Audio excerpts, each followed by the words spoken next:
Everyone can see? All right. This past winter on Vancouver Island, we received record snowfalls. Nanaimo got 30 centimeters in one day, yet Courtney got a fraction of that, around 5. In another instance, in January 2018, also in Nanaimo, areas got hit with flash flooding. In some areas, yet other areas did not. Weather can be very localized. That's why I got myself this rooftop weather station to measure things like rain, temperature, humidity, wind, and to give myself things of literally in my own backyard and how it compares to what's happening across town right now. It's worth noting here that my passion for the weather was heavily inspired by Josh Clausen. He is during my years of living in Edmonton, near Edmonton, and watching him, his forecasts, and his passion and enthusiasm for what he was talking about. That being said, he was also serious when he needed to be. And this is Josh giving one of his daily, he calls them weather blasts. So he does his on-air forecast, and then he also uploads these to YouTube for people to enjoy. And I suppose if they can't catch the forecast that day, that kind of thing. So he loves doing them, and people love to watch them. So it's wonderful.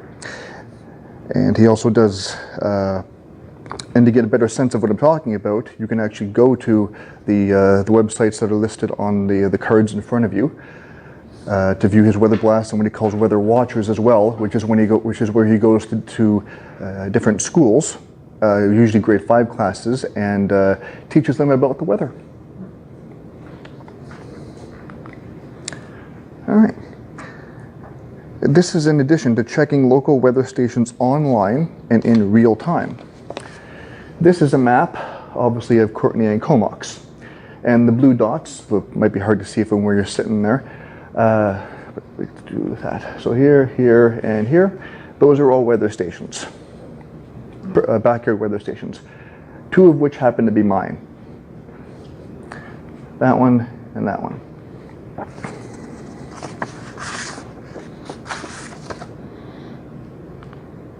This is another example of local weather stations, this time listed on what's called Weather Underground.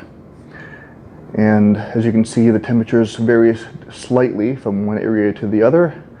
That's mine, these 3 are not, but it gives you an idea. Rather than just looking at Weather Network, you can actually see what's happening right now as far as temperatures and conditions are concerned. I'm going to cover 3 main points in my speech today. Why local conditions matter, where you can get your weather information, and why you should get a rooftop or backyard weather station. Local conditions matter. When Environment Canada issues weather warnings, people need to pay attention. However, when warnings are issued for the entire south coast of British Columbia, usually only some of these areas will actually be affected. They argue conditions can change quickly, and since storms move quickly, they want people to be ready. That's fair. But some will cry wolf and eventually stop paying attention in some cases, which can honestly be dangerous. That's why paying attention to the forecasts and comparing it to what's happening at local weather stations can provide important insights. Do you watch the Weather Network on TV? No? Okay. Do you visit trusted websites for the latest forecasts? Yeah. What weather apps do you use? You don't have to answer, you just think about it.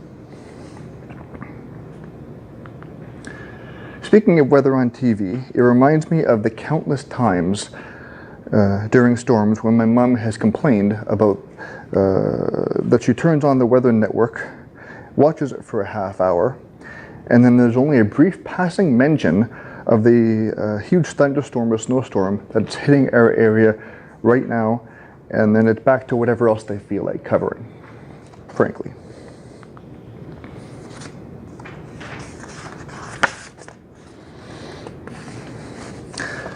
All right, let's be clear. Mom doesn't have a smartphone, and she refuses to use her computer during storms. For fear of power surges, and beyond what a regular surge protector would offer, she's also heard too many horror stories. Also, the power goes out during some storms, as we all know. So she relies on me with my smartphone, apps, and social media to stay in the know during those times. The Weather Network website, what websites and apps do you use? I want to bring that question up again. The Weather Network website and apps are decent when it comes to forecasts, but to be honest, they're not great at tracking what's happening locally right now. Most of what you'll see is automated, so it's not always reliable. The data isn't generated by real meteorologists that you see on TV, and that's why I don't completely trust it. When it comes to what's happening right now, they relay weather warnings, but again, they tend not to dive into specific areas in much detail. Which is when information is most needed, in my opinion. Since the weather can be isolated, what's happening in Nanaimo isn't always what's happening here. All right. I use a combination of satellite and radar weather apps and websites, such as the Weather Network, just because, AccuWeather, and a couple of CTV weather apps. And for a glance at hyperlocal conditions, as I mentioned, I use sites like Weather Underground, Weather Cloud, PWS Weather, which stands for Personal Weather Station, and apps, and other such apps. That's an example of my personal weather station there in West Courtenay. All right.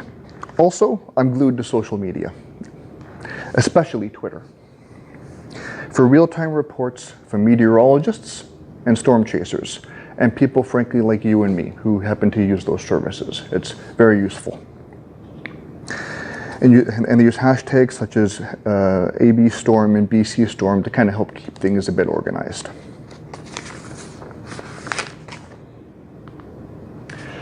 So I just want to give you examples of some of the stuff that you'd find on social media. This is one of the more famous storm chasers, and in this case he's talking about he calls it a mothership, but a supercell thunderstorm in the Goldfish, Lake Alberta area, which he, from what he can tell, is trying to produce a tornado at that particular point in time. This is another supercell thunderstorm in Alberta, southern Alberta. Looks pretty fierce, I'm sure you'll agree. And this is from another storm chaser, Beth Allen. She grabbed this photo of a tornadic thunderstorm near the community of Breton, Alberta, in central Alberta. The takeaway. I hope I've inspired you to get a weather station. But even if you don't, I hope I've inspired you to reconsider where you get your forecasts, or where you get your forecasts from, rather than simply being stuck in old habits of the Weather Network, Weather Channel, and so on. It's time to consider sources like social media, as well as backyard weather stations. And in the process, you'll connect with others who have taken an interest in Mother Nature's undeniable presence. And who knows, you might even learn a thing or two. Madam Toastmaster.